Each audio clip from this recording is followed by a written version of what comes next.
समय की बात है, गांव में एक बुढ़िया रहा करती थी। उसका एक बेटा भी था। रात के वक्त वह अंधा हो जाया करता था। बुढ़िया ने किसी तरह गोलमाल करके एक रिश्ता भी ढूंढ लिया और उसकी शादी भी रचाई। लड़की सुंदर थी, उसके मायके वाले भी अच्छे लोग थे, मगर बुढ़िया इतनी चतुर थी कि बहू या उसके परिवार वालों के आगे इस रहस्य को नहीं आने दिया कि लड़का रात के समय अंधा हो जाता है। मगर सोचिए, यह सब कब तक छिपा कर रखा जा सकता था। शादी के बाद पहला त्योहार दिवाली आई। परंपरा के अनुसार लड़की के घर न्योता भी आया। अब बुढ़िया को चिंता भी हुई, जाना तो था ही। उसने बेटे को सावधान करते हुए कहा, बेटा तुम बहुत सावधान रहना, रात को तुम्हें कुछ भी दिखाई नहीं देता है और यह बात बहू के घर वाले भी नहीं जानते हैं। बेटा तुम ऐसा करना कि रात को बाहर नहीं निकलना, कहीं इधर उधर नहीं घूमना, दिन रहते यात्रा करना, और दूसरा यह है कि वहाँ एक ही दिन में रहकर लौट आना है। फिर वह लड़का अपनी माँ के कहे अनुसार वह दिन रहते ही ससुराल पहुँचने के लिए बहुत तेजी से चलने लगा, मगर कितनी भी कोशिश करने पर भी अंधेरा होने से पहले वहाँ नहीं पहुँच सका। उसकी नज़र धुंधली हो गई। माँ की चेतावनी याद कर वह एक जगह ही बैठ गया। उसके साथ किस्मत ने भी खेल खेला। वह अनजाने में अपनी ससुराल के सामने कूड़े के ढेर पर ही बैठ गया। वह वहाँ बैठा और उसकी सासू माँ उसके ऊपर कूड़ा फेंकने आ गई। अंधेरा तो था ही, इसलिए उसने दामाद को नहीं देखा। सासू ने कूड़ा उसके सिर पर ही फेंक दिया। दामाद बेचैन होकर उठा तो सासू ने उसे पहचाना कि यह तो और कोई नहीं, मेरा दामाद ही है।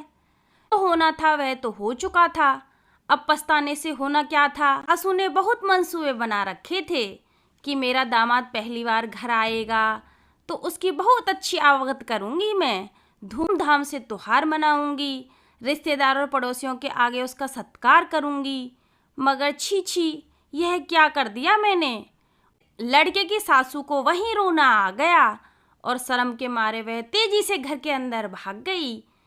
उधर से उसका 10 साल का बेटा भैंस को भगाते हुए ला रहा था। उसको देखते ही माँ ने कहा, बेटा तुम्हारे जीजाजी आए हैं, मगर पता नहीं क्यों वे हमारे घर के कूड़े वाले ढेर पर बैठ गए हैं। शायद ऐसे ही बैठ गए होंगे, मैं उन्हें वहाँ बैठे देख नहीं पाई, उनके ऊपर कूड़ा भी फेंक दिया मैंने। उन्हें मुझ पर बहुत गुस्सा आया होगा। तुम्हें वे बहुत चाहते हैं, तुम भी बहुत चाहते हो उन्हें घर के अंदर बुला लाओ। लड़का जीजाजी जीजाजी पुकारते हुए उसकी तरफ भागा। जमाई के पास जाकर कहा, जीजाजी आइए ना, घर के अंदर आइए, यहाँ पर क्यों बैठे हैं आप। उसने उसके हाथ पकड़ लिया। रात का अंधा होने के बावजूद भी जमाई बहुत होशियार था। उसने जवाब दिया, मैं यहाँ कूड़े पर इसलिए बैठा हूँ कि जानूँ तो मैं इसमें कितनी गाढ़ी खाद निकलेगा। फिर मानो प्रेम से किशोर बालक के कंधे पर हाथ रख के वह जीजाजी आगे बढ़ने लगा। भैंस ने उसे घूर कर देखा, उसे धक्का मारने आई तो तेज आवाज़ सुनकर उसने थोड़ा सा पीछे हटकर पूछा, यह क्या है भाई। लड़के ने जवाब दिया, यह हमारी भैंस है जीजाजी, मैं इसे ही तो चराने ले गया था। फिर जीजाजी को तो अपना दोष छुपाना था। कहा, उफ, ये भैंस भी बहुत बड़ी है।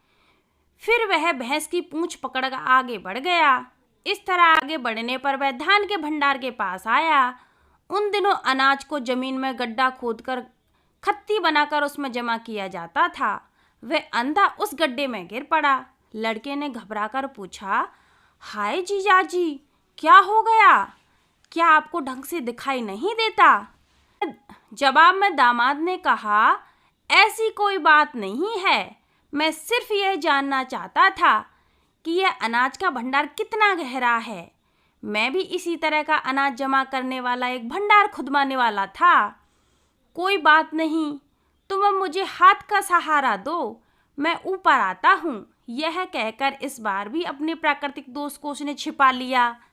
दीवार का सहारा लेकर वह आगे बढ़ा। लड़के ने फिर पूछा, जीजाजी आप दीवार का सहारा लेकर आगे क्यों बढ़ रहे हैं, क्या आपकी नज़र ठीक नहीं है। फिर जवाब में उसने कहा, छी छी छी, तुम यह क्या कह रहे हो, मैं तो सिर्फ तुम्हारे घर की दीवार की लंबाई नाप रहा हूँ। घर के दरवाजे पर एक मेढ़ा खड़ा था, वह उससे टकराकर गिर पड़ा। तब मेढ़े ने अपने सींगों से उसे भौंका। फिर लड़के ने मेढ़े को एक चांटा लगाया और जीजा को सहारा देकर उठाया।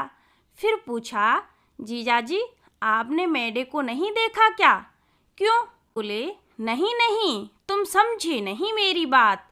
उसका आकार देखकर मुझे उससे टकराने का मन हुआ, मगर देखो, मुझे तो उसने भौंक दिया। जमाई ने कहा। अंधेरा गहरा हुआ, रात हो गई। सब लोग खाना खाने बैठ गए। सामने पटिए पर थाली रखी थी। त्योहार के अवसर का बढ़िया भोजन था, तो सासू जी स्वयं परोसने आ गई। त्योहारों पर महिलाएं खूब सज धज कर काम करती हैं। सासू जी ने चूड़ियां पहन रखी थीं, पायल पहन रखी थी और भोजन परोसने आ गई। क्योंकि खनखनाहट से जमाई साहब ने समझा कि मेढ़ा फिर आ गया। वह डर गया। घबराहट में आवाज सुनकर उस तरफ अपनी प्लेट उठाकर फेंक दी। वह प्लेट सासू के पांव पर लगी। फिर सासू जी घबराकर रसोई की तरफ भाग गई। सासू को लगा कि जमाई गुस्से में होंगे, बदला ले रहे होंगे। एक तो यह कि उसके सिर पर कूड़ा डाल दिया मैंने, और दूसरी वजह यह है कि बेटी को परोसने नहीं भेजा। फिर बेटी ने खुद से उसे खाना परोसा। रात को खाना खाने के बाद पति पत्नी दोनों कमरे में लेट रहे थे। बाकी लोग नीचे बाहर बरामदे में लेटे हुए थे। ऐसा हुआ कि आधी रात को उसे लघु शंका की मन हुआ। अंधेरे में लड़खड़ाते हुए दीवार का सहारा लेकर किसी तरह वह पिछवाड़े तक गया। काम पूरा होने पर उसे मकान का दरवाजा नहीं दिखाई दिया। भटक कर वह उस जगह पहुंचा जहां पर सासू जी सो रही थी। यह सोचकर कि वह अपनी पत्नी है, उसने सासू के पांव छू लिए। अंधेरे में सासू ने समझा कि कोई चोर है। उसने चिल्लाकर पूछा, कौन है? फिर जमाई को अपनी गलती का एहसास हो गया था। फिर जमाई बोला, मैं हूँ मैं। सासू माँ ने पूछा, आप हैं? आधी रात में आप यहाँ क्यों आए हैं? फिर जमाई बोला, मैंने खाने की थाली आपके ऊपर फेंक दी थी ना, मैं आपसे क्षमा मांगने आया हूँ। मुझसे गलती हो गई थी, मुझे माफ़ कर दीजिए। जमाई की बात सुनकर सासू जी बहुत बेचैन हो गई। कहने लगी, कोई बात नहीं, आप अब अपने कमरे में जाकर सो जाइए।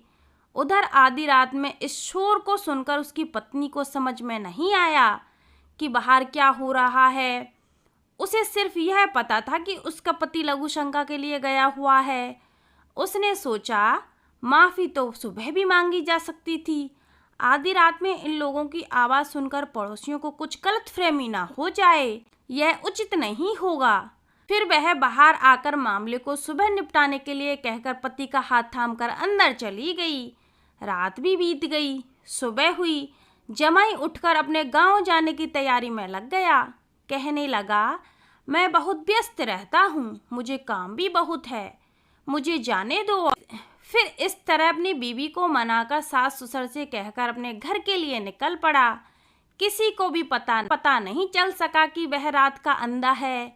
अपने इस कुशल व्यवहार पर खुशी मनाते हुए अपने गांव की तरफ लौट गया और घर जाकर सारी बात अपनी माँ को बताई। माँ भी यह सुनकर बहुत खुश हो गई। फिर थोड़े दिन बाद उस व्यक्ति ने अपनी पत्नी को सब कुछ बता दिया। पहले तो उसकी पत्नी बहुत गुस्सा हुई कि मुझसे इतना सब कुछ छुपा के रखा, लेकिन बाद में उसने कुछ सोच समझकर अपने पति को माफ़ भी कर दिया और फिर हंसी खुशी रहने लगे। तो आज के लिए बस इतना ही। आगे मिलते हैं कोई नई कहानी के साथ।